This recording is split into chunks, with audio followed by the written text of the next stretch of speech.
ओम नमः शिवाय।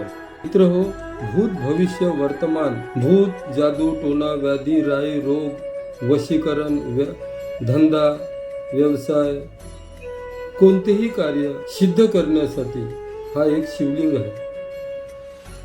हा शिवलिंग पंचधातूचा किंवा तांब्याचा हा शिवलिंग विशिष्ट दिवशी विशिष्ट मंत्राने सिद्ध करून या मंत्राला आपल्या जिभेवर ठेवून मी सांगेल तो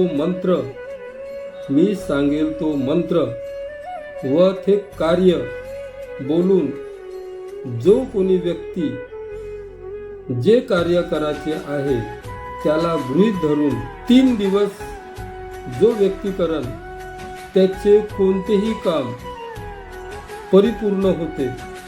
हे माझ्या गुरुची देण आहे। हे ज्या लोकांना असा शिवलिंग पंचधातूचा किंवा तांब्याचा बनवून पाहिजे आहे त्यांनी माझ्याशी संपर्क साधावा, किंवा ज्यांना हा मंत्र पाहिजे आहे त्यांनी माझ्याशी संपर्क साधून दोन्ही वस्तू मागू शकता। अशीच नवीन जानकारीसाठी अर्शव रोगमुक्त चॅनल शेअर करा। ओम नमः शिवाय।